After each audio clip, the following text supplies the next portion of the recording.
Hi, this is Pat Johnson with CAD Enhancement again. What I'm about to show you here is the ability to create a Revit family from an Inventor file. Particularly, what we're going to really show here a demonstration of bringing the geometry over from Inventor into a native Revit family entities.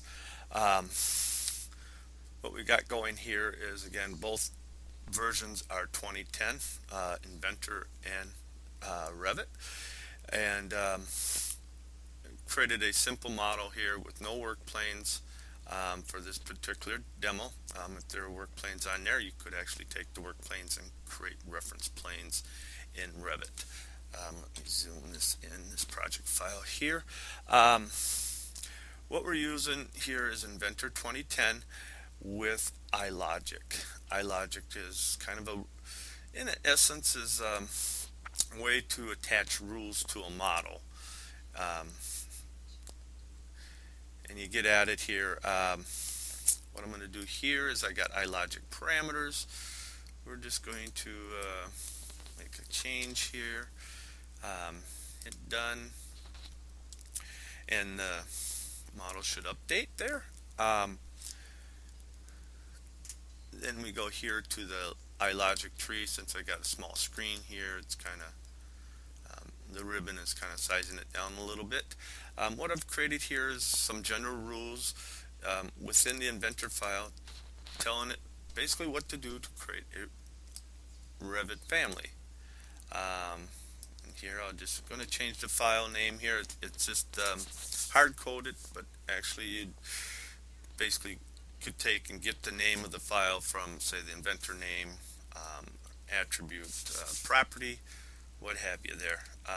It's really up to the manufacturer, and I'll just call it a demo.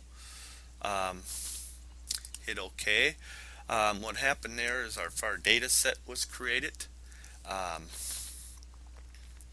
which really tells our FAR manager, which is on runs within the Revit, on how to create that family. So I'll get out of there. OK. Then I can come in here. Again, our FAR manager is in the add-in here. I'm using a little demo here. You can go in. There's other videos on the FAR manager, our custom library. There's the cupboard demo that we just created. I'll click on that. What's happening right now is the family's being created. There's the size that you've seen, if you've seen in the iLogic parameters, is the size there. I'll click on here, import type. Of course I have it hidden, but I'll exit out of here, come down here.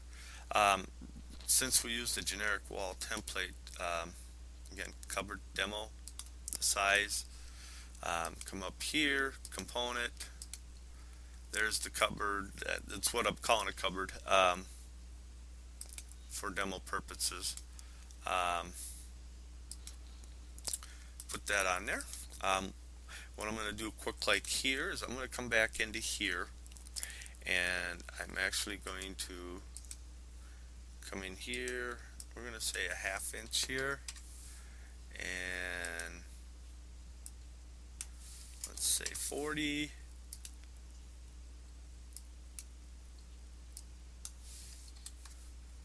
And another 40. I just want to change this here. I want to come in here, click on that. I'm just going to say demo, change that. I mean, for demo purposes, that's all we need to do. And what I'm going to do is come back in here to add in, and remember to get out of your command. And again, I'm going to come back here, custom library. There's that one we just did.